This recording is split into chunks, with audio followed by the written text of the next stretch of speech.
இறை இயேசுவில் பிரியமான சகோதர சகோதரிகளே, நமது ஆண்டவர் இயேசு கிறிஸ்துவுடைய திருப்பெயரால் உங்களுக்கும் உங்கள் குடும்பத்தில் இருக்கிற அனைவருக்கும் அன்பும் சமாதானமும் மகிழ்ச்சியும் உண்டாவதாக. அன்புமிக்கவர்களே, ஜூலை மாதம் 22ஆம் தேதி தாயாம் திரு அவை புனித மகதலேன் மரியா அவர்களுடைய விழாவைத்தான் கொண்டாடுகிறது. அன்புமிக்கவர்களே, கத்தோலிக்க திரு அவையில எனக்கு பிடித்த புனிதர்களுள்ள மிக முக்கியமான ஒரு புனிதர் இந்த புனித மகதலேன் மரியா. ஏனென்றால் இந்த மண்ணுலகத்துல இந்த சமூக கலாச்சார இந்த ஒரு காலச்சூழலில் பாவங்கள் நிறைந்த ஒரு காலச்சூழலில் வாழ்ந்து கொண்டிருக்கிற நமக்கு பாவ இச்சைகள் இருந்தாலும் பாவத்துல வீழ்ந்திருந்தாலும் நமக்கும் ஒரு மீட்பு இருக்கிறது. இறைவனுடைய இதயத்துல நமக்கும் ஒரு இடம் இருக்கிறது. நம்முடைய பழைய பாவ நிலைகளை மறந்து இயேசுவுல புதிய புனிதமான ஒரு பாதையில நடக்கலாம். அப்படி நடந்தால் நமக்கு எந்த விதமான உயர்வை இறைவன் கொடுப்பார் என்பதற்கான ஒரு அழகான சான்று தான் இந்த புனித மகதலேன் மரியா. அன்புமிக்கவர்களே, யார் இந்த மகதலேன் மரியா? ஏன் இவருக்கு இவ்வளவு கத்தோலிக்க திரு அவையில மிகப்பெரிய ஒரு உயர்வான இடம் கொடுக்கப்பட்டிருக்கிறது என்கிற கேள்விகள் எழலாம். கத்தோலிக்க கிறிஸ்தவர்களிலேயே புனித மகதலேன் மரியாவா, ஐயோ பாவியா வாழ்ந்தவங்க, விபச்சாரியா வாழ்ந்தவங்க, அவரிடமிருந்து 7 பேய்களை ஆண்டவர் விரட்டினாராமா, ஐயோ இவங்களெல்லாம் எப்படி நம்ம புனிதையா கொண்டாடுறது, அல்லது இவர்களுக்கு எப்படி ஒரு பாதுகாவலை ஒரு ஆலயத்திற்கு கொடுப்பது, அப்படி என்று கத்தோலிக்க திரு அவையிலேயே இந்த மகதலேன் மரியாவை பற்றி இன்னும் புரியாத பல கிறிஸ்தவர்களை நம்ம பார்க்கிறோம். அதே வேளையில கத்தோலிக்க திரு அவையிலும் சரி மற்றும் மற்ற பிரிவினை சகோதரர்கள் மத்தியிலும் சரி இந்த புனித மகதலேன் மரியா என்கிற ஒரு பெயர் இன்னுமே சர்ச்சைக்குரிய ஒரு பெயராகத்தான் இருக்கிறது என்பதை இன்றைக்கு உங்களோடு பகிர்ந்து கொள்ள விரும்புகிறேன்.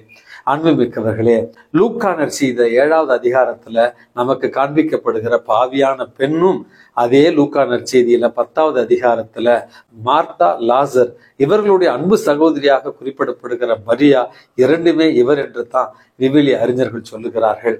அன்புமிக்கவர்களே, இவர்கள் வசித்த அந்த நகரானது எருசலேமுக்கும் கலிலேயா பகுதிக்கும் நடுவில் இருக்கிற ஒரு பகுதி என்றும், இயேசு எருசலேம் சென்ற பொழுதெல்லாம் இவர்கள் வீட்டில் சற்று ஓய்வெடுத்து சென்றார் என்றும் விவிலிய அறிஞர்கள் மற்றும் விவிலியத்துல நம்ம வாசிக்கிறோம்.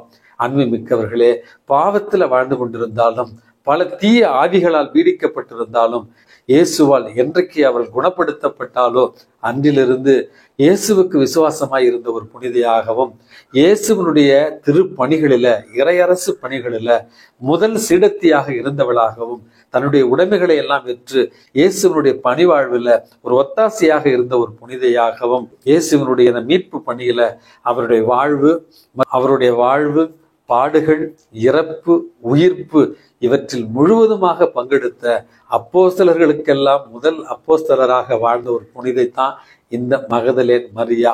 அன்புமிக்கவர்களே, இயேசுவனுடைய இறப்பிற்கு பிறகு பிரான்ஸ் தேசத்திற்கு தப்பி சென்றதாகவும், பிரான்ஸ் தேசத்துல இவர் இறைவடி சேர்ந்ததாகவும் வரலாற்றுல சில குறிப்புகள் கொடுக்கப்பட்டிருக்கின்றன.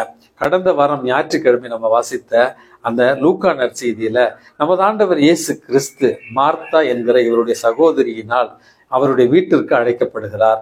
அந்த இடத்துல தான் மார்த்தா வீட்டு பணிகளில் மும்பரமாக ஈடுபட்டு கொண்டிருந்த நேரத்துல மரியாள் இயேசுனுடைய பாதத்தில் அமர்ந்து இயேசுனுடைய திருவாய் மலர்ந்து வருகிற இறை வார்த்தைகளை கேட்டு இயேசுனுடைய பிரசன்னத்துல இருந்ததை நம்ம வாசிக்கிறோம். அந்த இடத்துல நமது ஆண்டவர் இயேசு கிறிஸ்து மரியா நல்ல பங்கை தெரிந்து கொண்டாள்.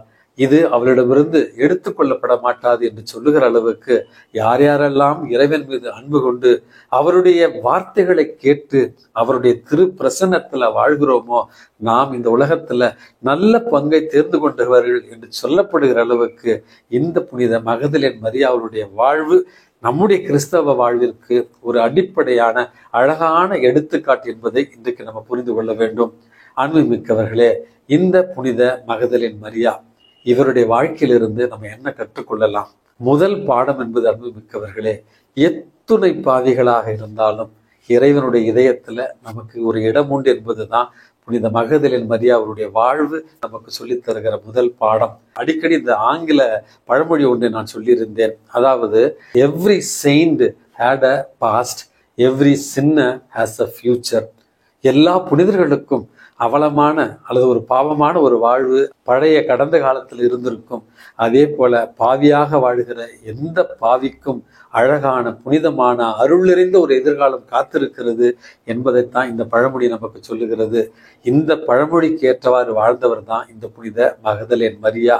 தீய ஆவியினால் ஆட்கொள்ளப்பட்டவராய் பாவியாகிய ஒரு பெண்ணாக கருதப்பட்ட இவர் இயேசுவினால் தொடப்பட்டு இயேசுவினால் குணமாக்கப்பட்ட அடுத்த நொடியிலிருந்து இயேசுவுடைய பிரசன்னத்துல வாழ்ந்தார் என்று தான் விவிலியத்துல நம்ம வாசிக்கிறோம். இந்த புனித மகதலேன் மரியாவை போல எத்துணை பாவிகளாக இருந்தாலும் இறைவனுடைய திரு இருதயம் நமக்காக காத்து கொண்டு இருக்கிறது என்பதை புரிந்து மனமாற்றத்தில் இயேசுவனுடைய அருகில் இயேசுவனுடைய பிரசன்னத்தில் வாழ இன்றே முடிவெடுப்போம். அன்பு மிக்கவர்களே, இரண்டாவது ஒரு செய்தியாக இயேசு தன்னுடைய நற்செய்தி பணிக்காகவும் இயேசு தன்னுடைய மீட்பு பணியில மிக சிறந்தவர்கள், ஆகச் சிறந்தவர்கள், திறமையானவர்கள், பணக்காரர்கள், அரசர்கள் இவர்களை மட்டும் தேர்ந்து கொள்ளவில்லை. சாதாரணமான பாவிகளையும் ஏழையர்களையும் எளியவர்களையும் சமுதாயத்துல விளிம்பு நிலையில வாழ்ந்த மக்களையும் சமுதாயத்து மக்களால் புறந்தள்ளப்பட்டவர்களையும் சமுதாயத்தால் விமர்சிக்கப்பட்டவர்களையும் தேர்ந்தெடுத்து தான் அவர்களை புனிதமாக்கி அவர்களை அர்ச்சித்து அவர்களை உயர்ந்த நிலைக்கு கொண்டு வந்திருக்கிறார் என்கிற அழகான ஒரு செய்தி என்பது நம்முடைய வாழ்க்கையில கூட நாம் இறைவனிடத்துல சென்றால் இயேசுவிடத்துல சென்றால் எத்துணை பாவிகளாக இருந்தாலும் மீட்பின் திட்டத்துல உங்களுக்கும் எனக்கும் அழகான பங்கு இருக்கிறது. குறைவுள்ளவர்களாக இருந்தாலும் மற்றவர்களால் விமர்சிக்கப்படுபவர்களாக இருந்தாலும் மற்றவர்களுடைய பார்வையில குறைவானவர்களாக இழிவானவர்களாக தரம் தாழ்ந்தவர்களாக கருதப்பட்டாலும் இறைவனுடைய பார்வையில நம்ம பேறு பெற்றவர்கள், இறைவனுடைய பார்வையில நம்ம விலையேற பெற்றவர்கள். கடைசியில நமது ஆண்டவர் இயேசு கிறிஸ்து உயிர்ப்புக்கு பின் முதலாக காட்சியளித்தது அன்னை மரியாள். அதற்கு பிறகு மகதலேன் மரியாள். மகதலேன் மரியாளை பார்த்த உடனேயே எந்த விவிலியத்திலும் பெண்ணே என்று அவர் சொல்லவில்லை, மாறாக மரியா அப்படி என்று தான் சொல்லி இருக்கிறார். அன்பு மிக்கவர்களே, ஆண்டவருடைய பார்வையில நீங்களும் நானும் XYZ அல்ல, 1 2 3 என்கிற எண்ணிக்கை அல்ல. ஆண்டவருடைய பார்வையில நீங்களும் நானும் தனித்துவம் மிக்கவர்கள். கண்ணின் கருவழி போல உங்களையும் என்னையும் அவர் காத்து வருகிறார். தன்னுடைய திருக்கரங்களில் உங்களையும் என்னையும் அவர் பதித்து வைத்திருக்கிறார். அப்படி என்றால் ஆண்டவர் திருமுலரியில விலையேற பெற்றவர்களாக நம்மை ஆண்டவர் பார்வையில விலையேற பெற்றவர்கள் என்கிற அழகான நேர்மறையான எண்ணத்தோடு அன்றாட வாழ்க்கையில புனித மகதலேன் மரியாளாக வாழும் அப்போஸ்தலர்களாக வாழ இறைவன் உங்களையும் என்னையும் தூண்டுவாராக. எல்லாம் வல்ல இறைவன் தந்தை மகன் தூய ஆவி உங்களையும் உங்கள் குடும்பத்தில் இருக்கிற அனைவரையும் நிறைவாக ஆசீர்வதித்து பாதுகாத்து வழி நடத்துவாராக. ஆமென்.